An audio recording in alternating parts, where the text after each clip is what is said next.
Buen día, bienvenidos. En los seminarios anteriores estudiamos algunos de los pasos que ocurren en la interacción huésped-bacteria. El primero de ellos es el encuentro, que va a depender del reservorio, que puede ser ambiental, zoonótico o humano. La entrada de la bacteria se va a producir por una vía de transmisión. Una vez que ingresó, el establecimiento va a estar dado por la adherencia de la bacteria, en donde las adhesinas, tanto fímbricas como afímbricas, son los mediadores por excelencia. Una vez establecidas, las bacterias comienzan a multiplicarse gracias a los nutrientes que obtienen del huésped y proceden a su diseminación a tejidos contiguos o distantes. Y mientras esto ocurre, el huésped no permanece en estado pasivo, sino que comienza a poner en juego los mecanismos de la respuesta inmune. Aquellas bacterias que van a causar enfermedad cuentan con mecanismos para evadir la respuesta inmune.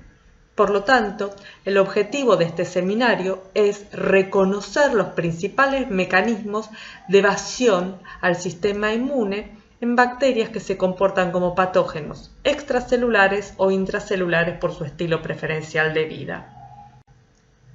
Antes de continuar con el seminario, es importante destacar que la clasificación de los mecanismos de evasión que se utilizan a lo largo de este seminario está elegida solamente con fines didácticos y ustedes podrán encontrar diferentes clasificaciones en las distintas fuentes.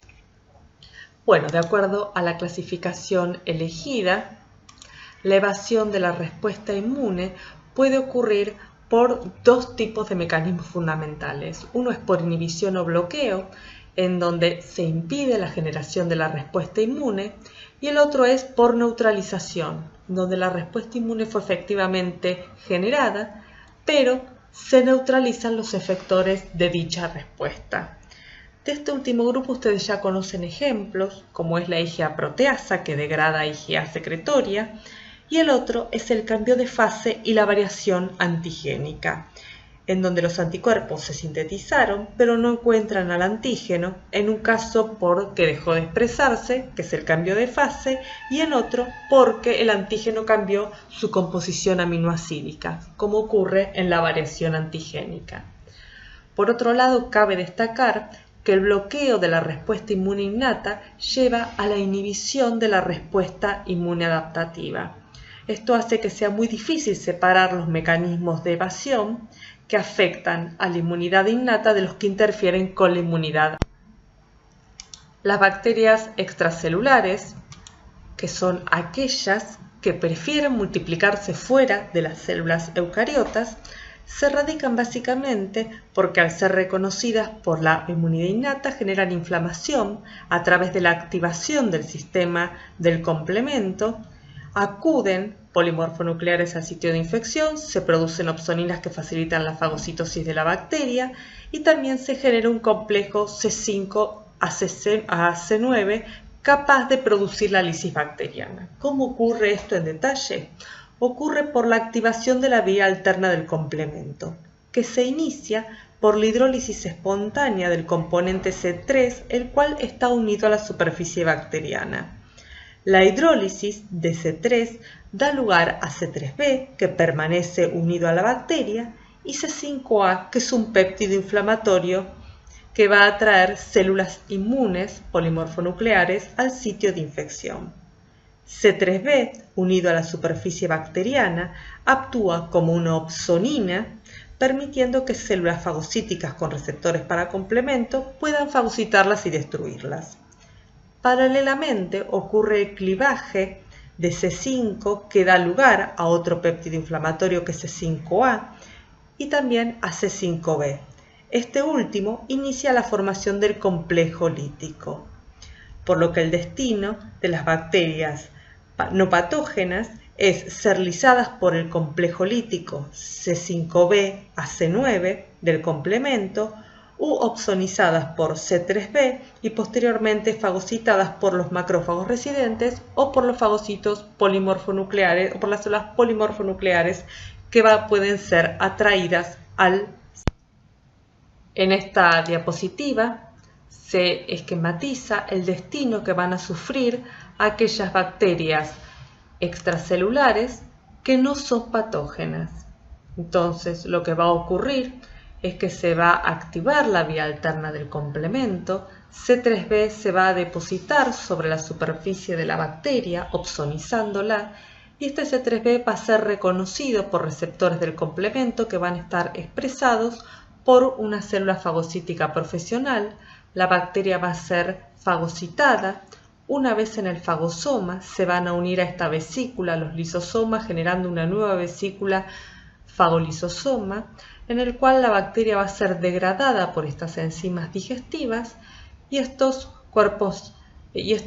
material, cuando hablamos de patógenos extracelulares, nos referimos a aquellas bacterias extracelulares que poseen mecanismos de evasión de la respuesta inmune, ya sea por bloqueo, neutralización o ambos.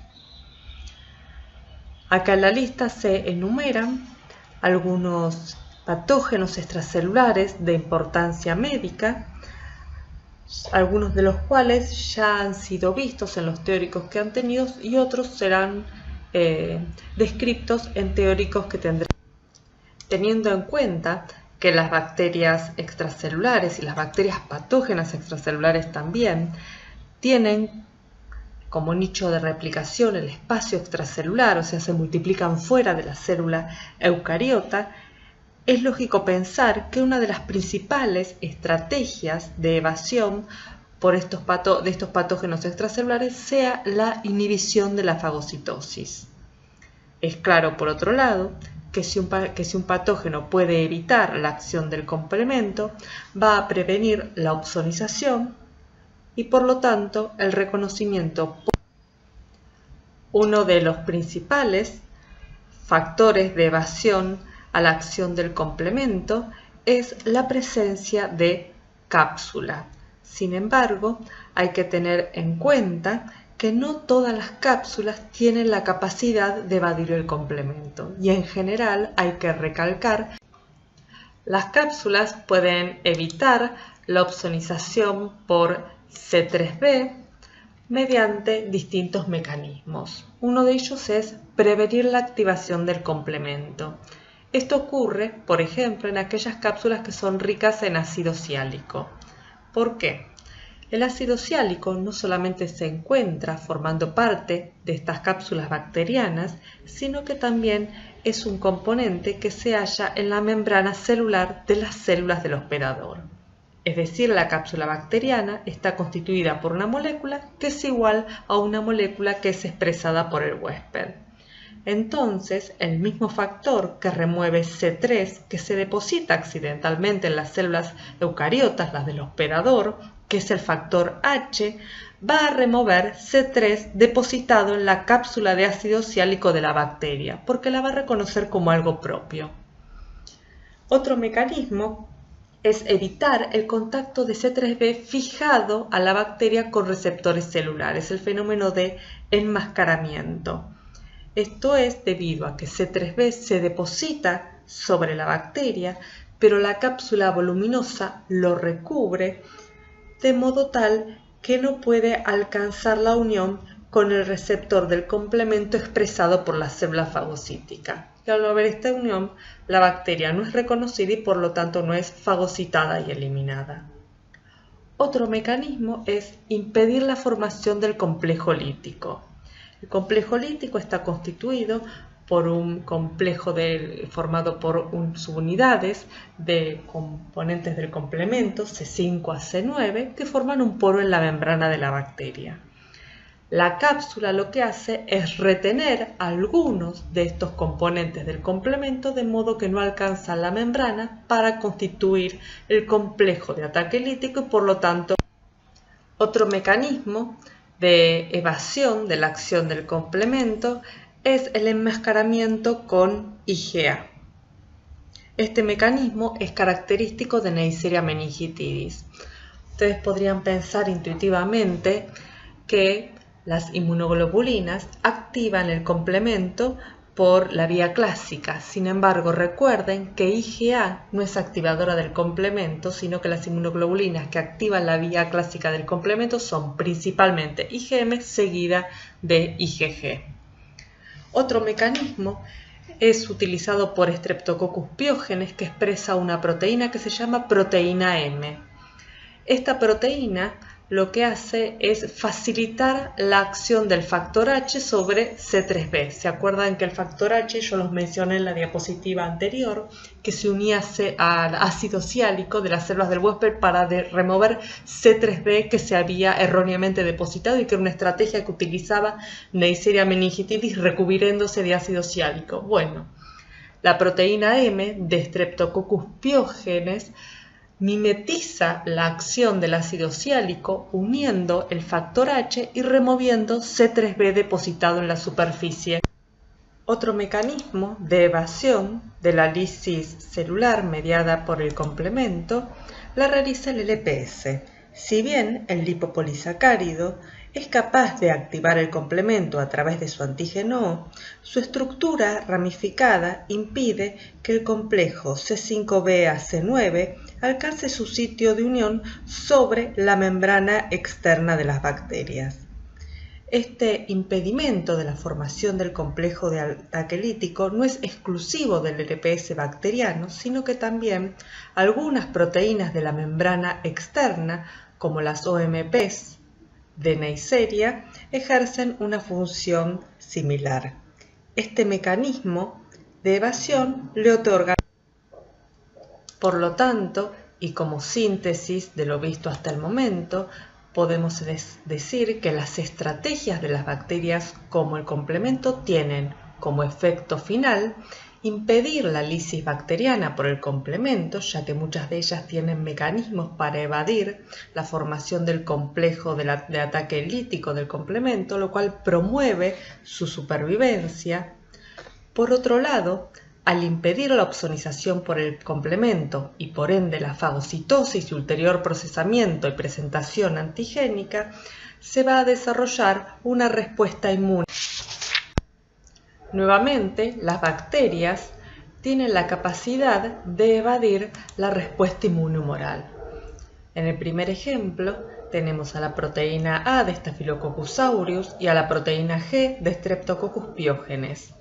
Estas proteínas se encuentran expresadas en la superficie de la bacteria, de la envoltura bacteriana, y lo que hacen es unir inmunoglobulinas.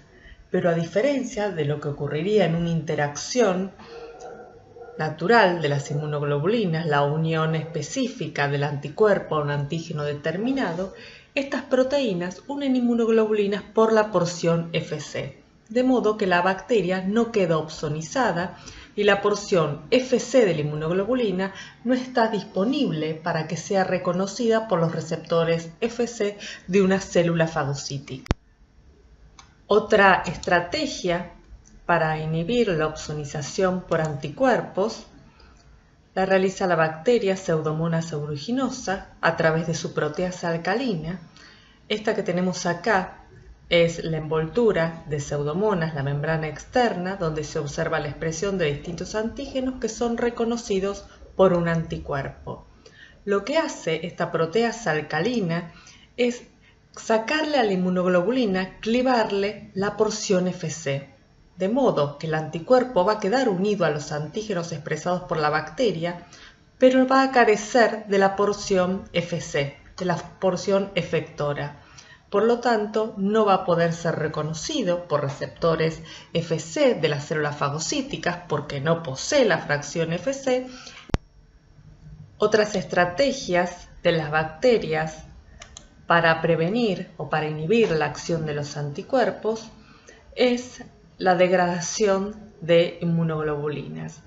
En el primer ejemplo está la elastasa de Pseudomonas aeruginosa, que además de ser, se acuerda que la vieron en el seminario número 3, como un factor de diseminación, ya que es una exoenzima, además de su función entonces como exoenzima y factor de diseminación, degrada inmunoglobulinas y además también es capaz de degradar C5a del complemento y algunas citoquinas como TNF-alfa.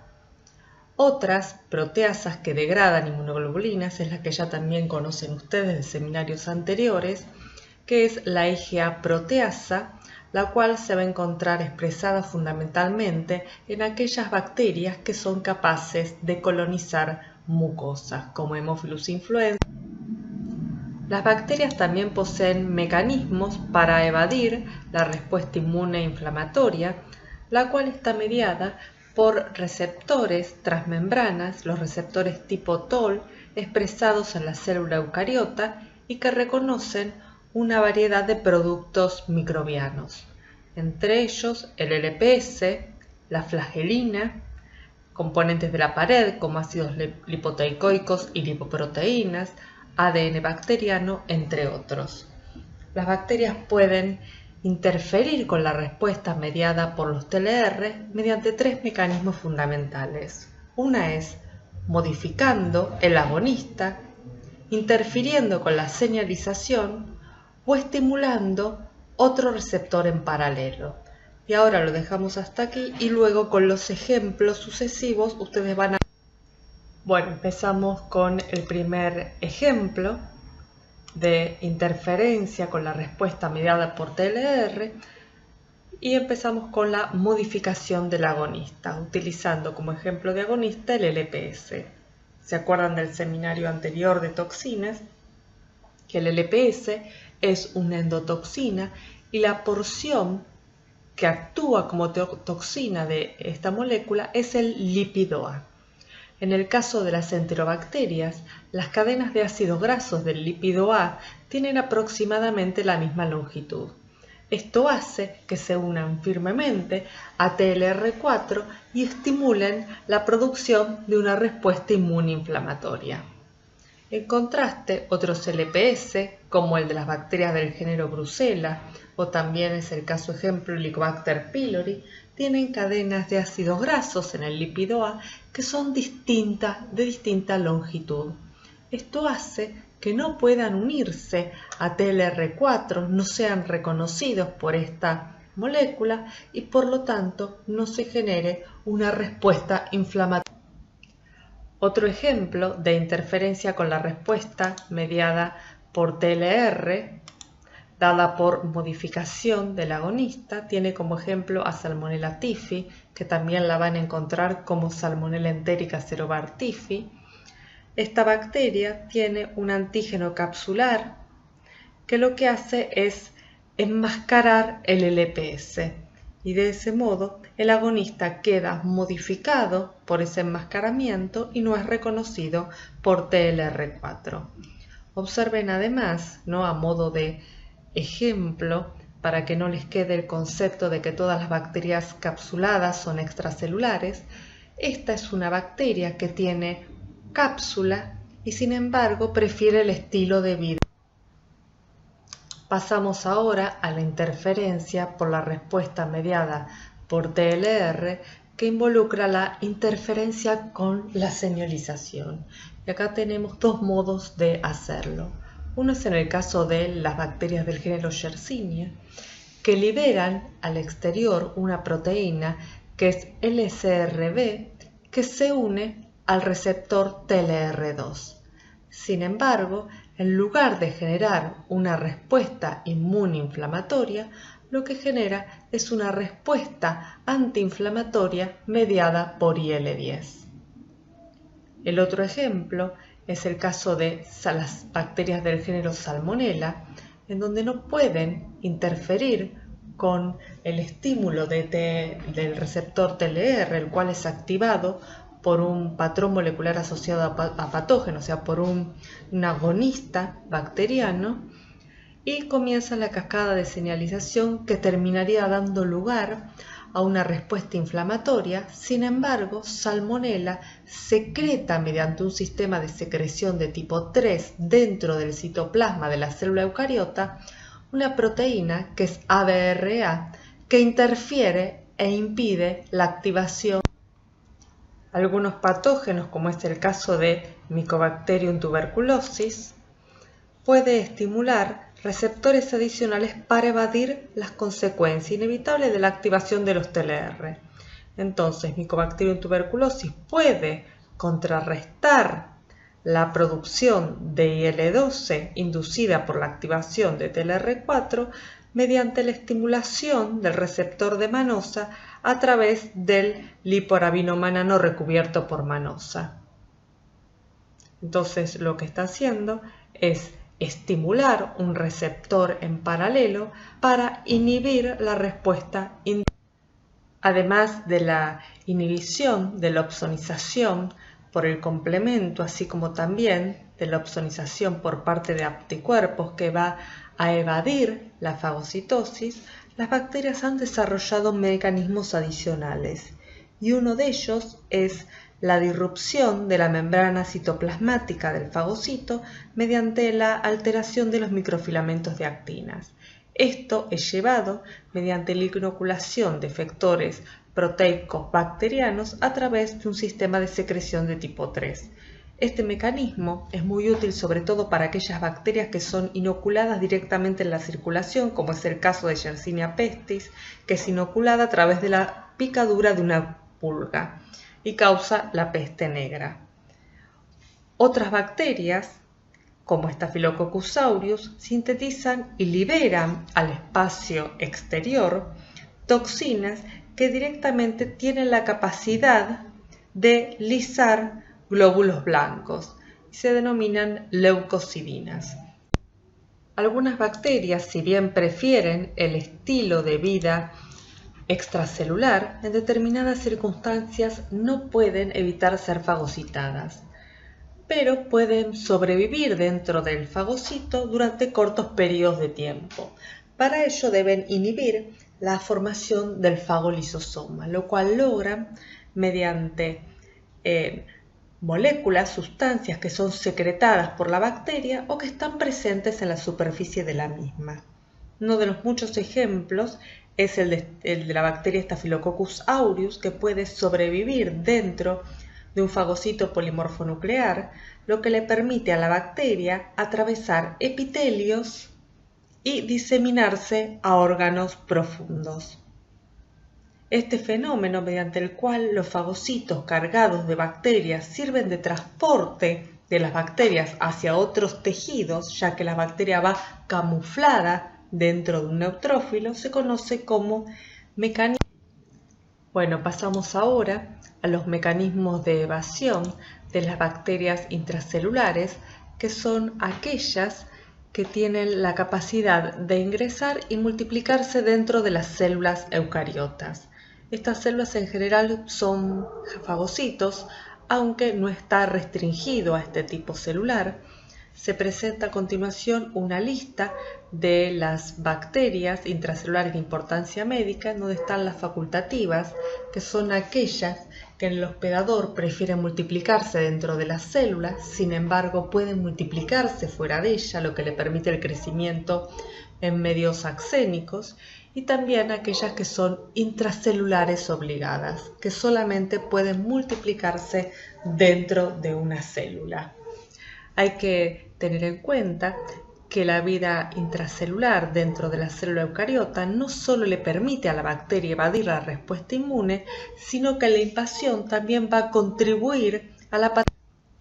Las bacterias intracelulares pueden ingresar a las células no fagocíticas mediante dos mecanismos. Uno de ellos es el tipo cremallera, en donde las bacterias se unen a la célula eucariota mediante las adhesinas afímbricas, y esto genera una cascada de señalización intracelular que da lugar a un cambio progresivo de los filamentos de actina que promueven en última instancia.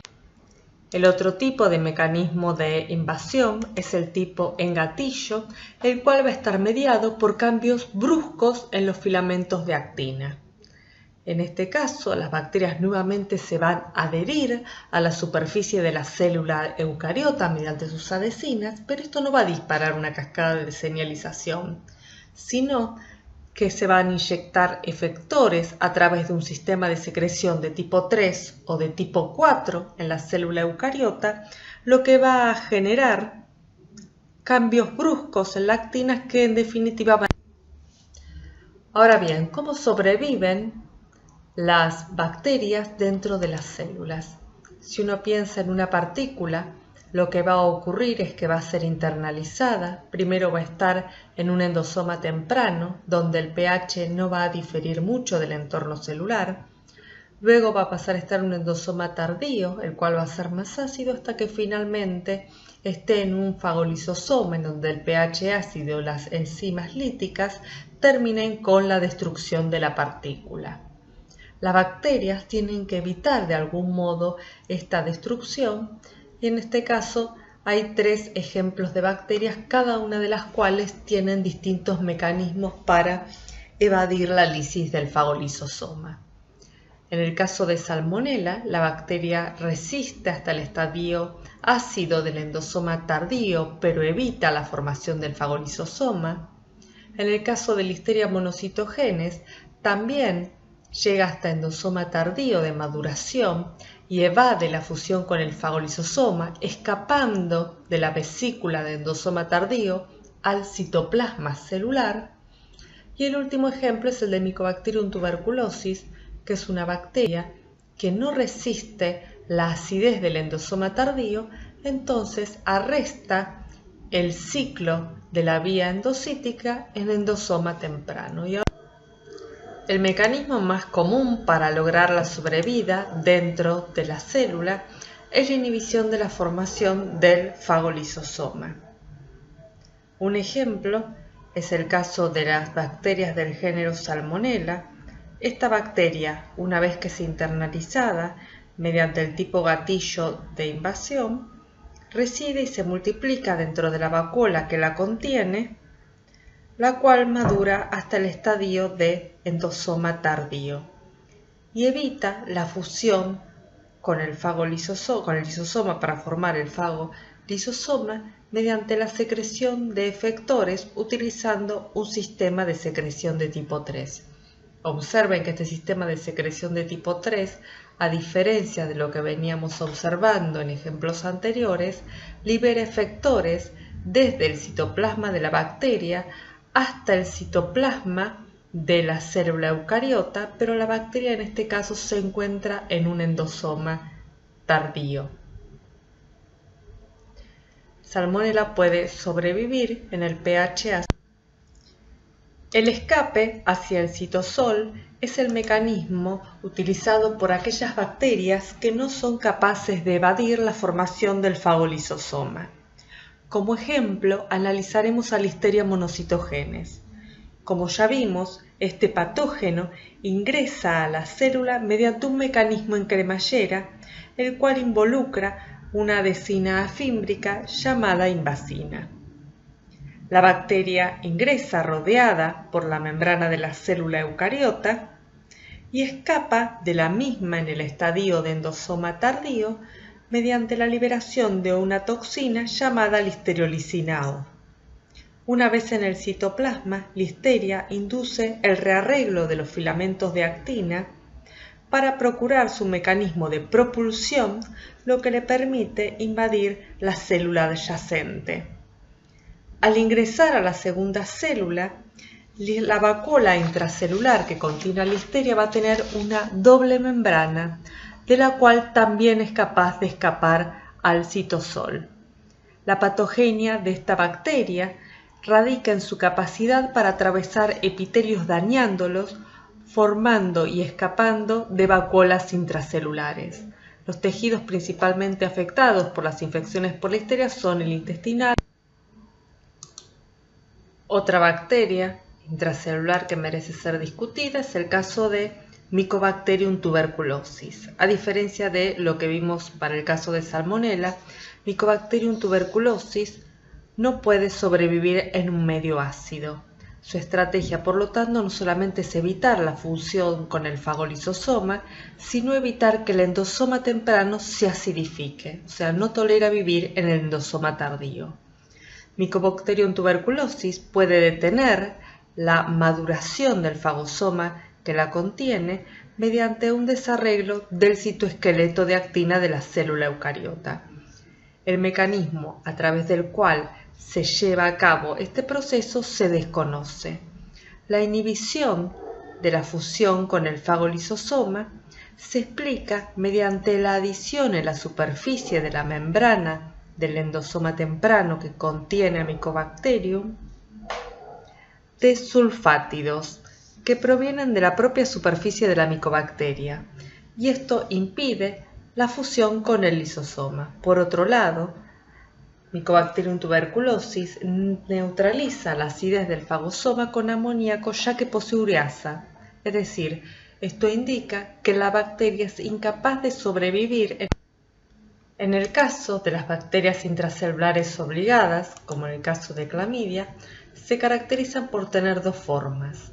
Una es el cuerpo elemental, el cual es metabólicamente inactivo y es la forma infectante, y otra es el cuerpo reticulado, que es la forma replicativa. El cuerpo elemental se adhiere a la célula del hospedador mediante el reordenamiento de los filamentos de actina. La bacteria ingresa a la célula mediante un proceso que es similar a la fagocitosis y enseguida comienzan a modificarse proteínas del huésped que activan señales. Es probable que en estas etapas participen proteínas que son secretadas mediante un sistema de secreción de tipo 3. Estas proteínas participan en una variedad de funciones que tiene que ver con el escape de la vacuola que contiene a la bacteria de las vías de degradación lisosomal, la migración de la inclusión, la vacuola que contiene a la forma replicativa de la bacteria se conoce como inclusión, y por otro lado también está involucrada en la inhibición de la expresión de las moléculas del complejo mayor de histocompatibilidad, lo que favorece la evasión de la respuesta inmune. Por otro lado, al principio del proceso, mientras las bacterias se están multiplicando, hay una liberación de factores antiapoptóticos que van a permitir la sobrevida de la célula hospedadora que está siendo parasitada, mientras que en estadios tardíos, cuando el cuerpo reticulado comienza a transformarse nuevamente en cuerpo elemental para ser liberado, se inducen factores proapoptóticos que favorecen el escape de las partículas. En esta diapositiva van a encontrar la bibliografía recomendada para estudiar este tema